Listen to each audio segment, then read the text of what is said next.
sur la commune de l'église ce week-end.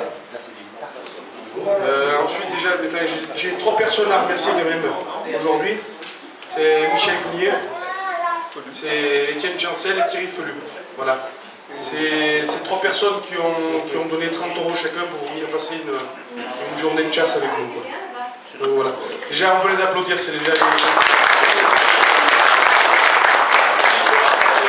Les chasses, je tiens à remercier d'abord la société de chasse qui nous a accueillis et tous les accompagnateurs qui vont avec.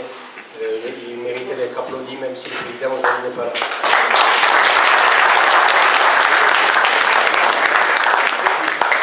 Je tiens à remercier la famille Baduel parce que sous son air un peu rustre, il a un bon cœur, donc on peut l'applaudir. Je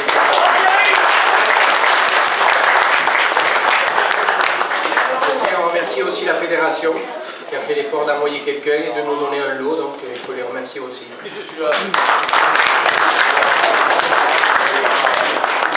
Après les accompagnateurs, on va remercier les juges qui ont fait du trajet pour venir voir chasser les chiens des autres. Et c'était pas évident de laisser ces chiens à la maison et de venir voir les autres chasser et de faire un classement. Donc je les remercie aussi. Je tiens encore aussi à remercier les participants. Parce que grâce à eux, ils ont essayé de nous montrer les chasses. Merci à eux pour les applaudissements.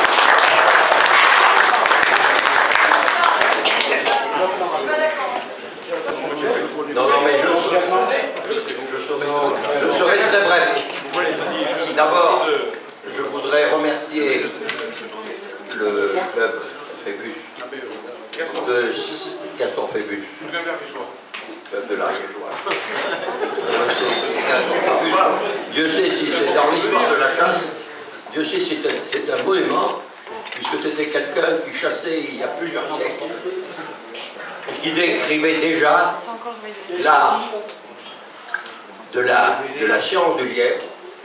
Il l'a décrit de manière remarquable dans des bouquins qui se vendent aujourd'hui, les originaux, il n'y en a plus à vendre, ils sont tellement chers, il n'y en a plus à vendre. Et je pense que c'était des gens qui aimaient la chasse et qui la décrivaient de manière parfaite. Ceci étant, je suis tout à fait heureux. Et c'est à travers des manifestations comme celle que nous avons partagée depuis 2 jours que nous voyons encore les gens qui chassent un gibier naturel de lièvre. Et Dieu sait si la voix du lièvre est fine, comme on dit de manière banale, si elle est compliquée. On a eu la démonstration pendant ces 2 jours. Ceci étant, c'est avec grand plaisir que je voudrais vous remercier d'avoir fait le déplacement depuis un pays lointain. Je pense que vous avez été satisfait de découvrir notre pays. Mais vous allez très souvent de fois à Aurillac. Vous vous connaissiez à travers le rugby. On ne se connaissait pas à travers la chasse. Et on s'aperçoit que la chasse rapproche le monde. Rassemble et rapproche le monde. Rassemble et rapproche le monde. Ceci étant, encore bravo à tous. Bravo aux gens de Neuve-Église. Bravo à ceux qui se sont investis. À tous les chasseurs de Neuve-Église qui se sont investis pour vous recevoir et vous accompagner. Et revenez quand vous voudrez. Et il y a des choses banales qui pour nous sont banales, mais qui ne le sont pas. C'est qu'en présence de tous les animaux qu'il y a ici, renards, chevreuils, cerfs, sangliers, et on a passé un week-end sans s'apercevoir qu'il y avait d'autres animaux que les lièvres. Parce que tous les chiens, je dirais même tous, les ont respectés. C'est devenu une banalité, mais pour ceux qui ont des meutes, la créance c'est très difficile. Et aujourd'hui, je trouve qu'on a trop tendance à banaliser ça. Et c'est vrai qu'on a vu des chiens, on a la chance d'avoir des chiens qui ont respecté tous ces animaux.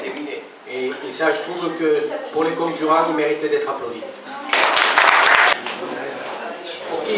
chasse, il faut des bons chiens, des bons conducteurs. Tout ça, on arrive à le maîtriser. Mais il y a un domaine où on ne maîtrise pas, c'est la voix. Et malheureusement, ça fait 2 fois qu'on vient dans le pays, ou 3 fois, et les voix ne sont pas toujours excellentes.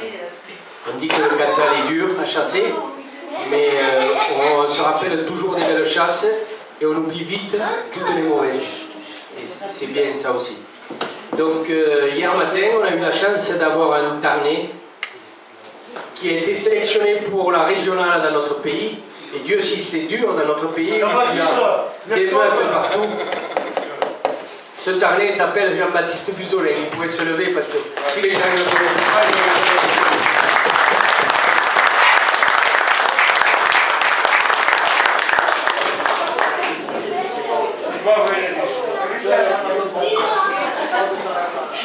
Donc Jean-Baptiste nous a sorti 6 ariégeois d'un bon modèle et il a essayé de nous montrer une belle chasse, sauf qu'il avait tout maîtrisé, les chiens, la qualité, tout, mais la voix n'était pas là. Donc il a essayé de travailler des voix et pendant un certain temps il a foulé sans trouver le moindre indice qui lui permettait de chasser un lièvre.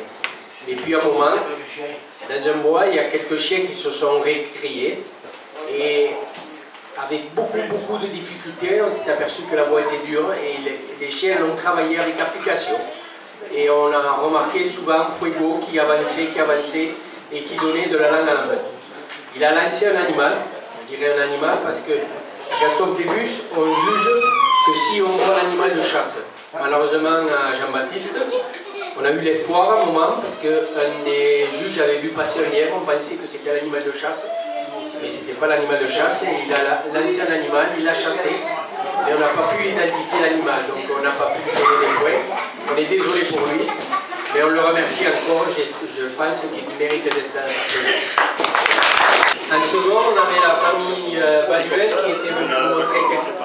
qui était venue nous montrer quelques chiens. Donc, Kevin et Jamil nous ont sorti 8 ariégeois d'un bon modèle. Et dès la sortie de la remorque, les chiens ont connaissance de voix de nuit. Ils vont travailler avec beaucoup d'applications, mais encore, comme chez Jean-Baptiste, si la voix n'est pas bonne, c'est dur de chasser. Voilà. Et ils vont travailler, ils ont eu connaissance. À un moment, on a espéré, parce qu'il nous semblait qu'il n'était pas loin.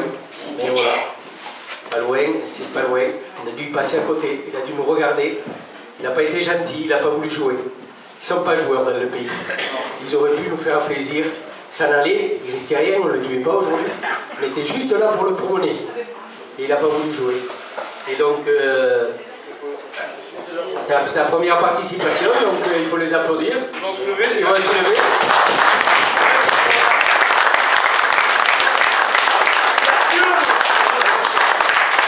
Et à eux, et on espère que la prochaine fois, ils feront bien mieux. Voilà. On choisira un week-end où il sera plus clément et que les voix seront meilleures.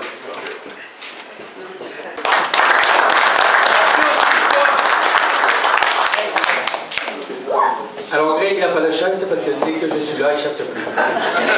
Je dois le stresser. Mais bon, il a foulé du terrain, et à un moment, une chienne s'applique. On n'a pas pu identifier un chien ou une chienne, on n'a pas pu identifier le collier, mais un lièvre s'en va. Et là, le propriétaire du chien le voit, il met les chiens. Et on pensait que le plus dur était fait. On a dit c'est debout, maintenant on va avoir une belle chasse. Et quand la voix n'est pas là, malheureusement, mais c'est pour tout le monde pareil.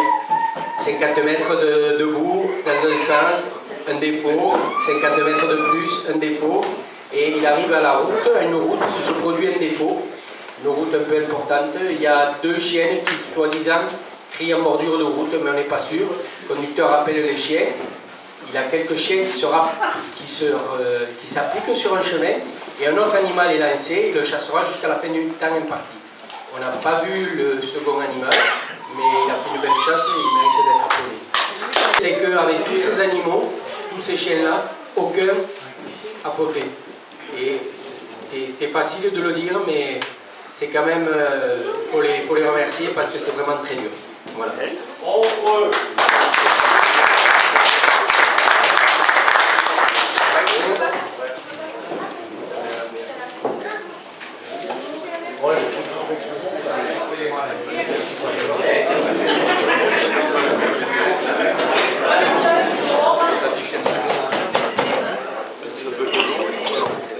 Alors quand on vient dans le Cantal et qu'on parle de lièvre, on ne peut pas s'empêcher de parler de la famille Rode. Parce que de père en fils, ils chassaient le lièvre. Je ne sais pas si ça continuera, mais de père en fils, ils chassaient le lièvre et ça a toujours été des chasseurs. Donc il y a 2 ans, c'était Vincent qui avait gagné, qui avait fait une belle chasse. Aujourd'hui, c'est Fabien qui nous a montré ses chiens et qui a essayé de nous montrer une belle chasse. Donc au départ, il y a des chiens qui crient, qui essayent de rapprocher le bois, avec beaucoup de difficultés. Et il y a un chien qui est derrière, un peu à l'écart des autres, on ne sait pas trop pourquoi au départ. Et puis là, un des juges voit partir un lièvre, et ce chien, qu'ils appellent tous Nénès, je ne sais pas pourquoi, avec le collier rouge, il nous a montré au départ qu'il pouvait le faire crier, il lui a attrapé l'oreille et le chien criait. C'est un chien un peu de cirque, mais on croyait au départ que c'était qu'un chien de cirque, mais non, on s'était aperçu que le chien de cirque avait des qualités. Et j'ai trouvé personnellement, et mes collègues aussi, qu'il apportait beaucoup de stabilité à la meute. C'est un chien qui était toujours scellé derrière, qui manque un peu de train, mais c'est un chien très juste et très droit. Et je pense que dans nos Ariégeois, il en manque souvent de ces chiens justes et droits qui sont capables de remettre l'ensemble de la meute sur la voie.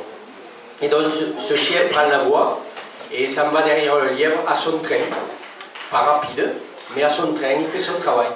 Et là, les concurrents décident de faire rallier les chiens dessus.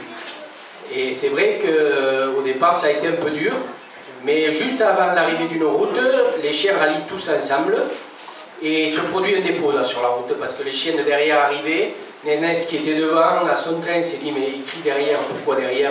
Il est revenu derrière et se produit un défaut. Et là, les concurrents ont décidé de prendre la route et quelques chiens ont trouvé dans un talus, ils ont trouvé, mais sans pouvoir l'emmener. Le lièvre avait dû faire le but et il avait repris la route. Et là, pendant 300-400 mètres, les conducteurs décident d'avancer, d'avancer, d'avancer. Et à un moment, les chiens reprennent la voie et ils refont une très belle chasse, toujours dans ce même style, appliqué, sans trop d'allant, mais des chiens appliqués qui avaient envie de travailler. Donc ça boucle vers la voiture, il y a un défaut qui se reproduit légèrement, un fort longé se reprend, ça descend dans une combe. Là, ça reprend un peu d'élan, on se dit le lièvre a dû s'arrêter, il est reparti mener des chiens, pas loin, il y a un trait, du train, et puis à un moment, dans un marécage, il y a de nouveau un défaut. Et là, les chiens ont tendance un peu à reculer, et les conducteurs rappellent les chiens et les remettent devant. Et là, il va s'assurer jusqu'à la fin du temps une belle chasse. Donc, il faut les remercier et les applaudir. Il a il y a 2 ans. Mais il avait le même chien qu'avait son frère l'année avant. Et il a essayé avec d'autres chiens, parce qu'il est généreux. Il a dit à son frère, on prend les meilleurs, moi je prends les autres. Et il a essayé avec ces chiens-là, qui étaient bien moins bons que les premiers. Vraiment. Il a essayé de lancer un lièvre. Il a foulé, malheureusement. Je pense que la neige et les voies étaient partis tout ensemble. Et on n'a pas pu lancer de lièvre, mais malgré qu'il n'ait pas chassé, je pense qu'il a encore des chiens de qualité, on peut l'applaudir. Merci à vous.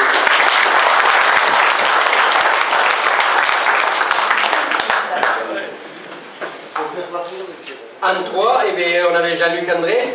Tu te lèves, Jean-Luc? Bravo, Jean-Luc! Bravo, Jean-Luc!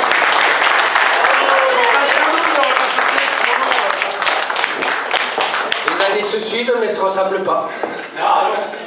Malheureusement pour toi.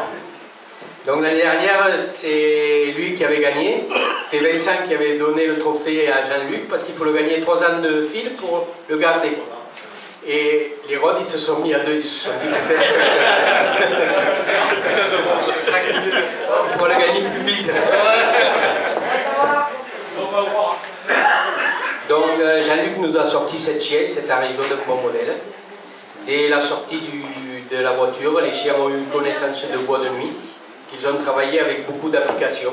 Ils ont travaillé, mais ces voies de nuit, il a traversé un pré, deux prés, il est rentré dans un bois où, je ne sais pas si vous connaissez le bois, mais c'est pas très plat. Il a descendu, il a essayé de travailler ses voies. Et malheureusement, même si les chiens criaient, ces voies-là ne permettaient pas de lancer un animal. Donc il a travaillé, et sans pouvoir mettre un animal debout. C'est dommage pour lui, c'est dommage pour nous, mais il n'a pas pu de chance, mais il a quand même. Tous les concours, il y a un classement. Et donc, à l'issue de ce classement, les deux premiers viendront à la finale Gaston Phébus. Donc, on va les appeler par ordre.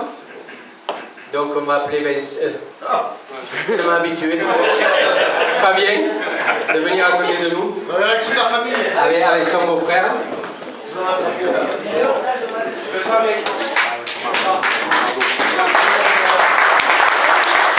Je suis venu parce que mon frère m'a essayé des déchets. Après on est parti sur un truc où il me dit ouais fais-le machin. Et j'ai dit je le fais et voilà. De ce trophée en fait, moi je le dédie à mon père. Honnêtement pour moi la plus belle chasse c'est la chasse au lièvre. Et je remets ce trophée de droit avec mon frère, on va lui amener. Voilà.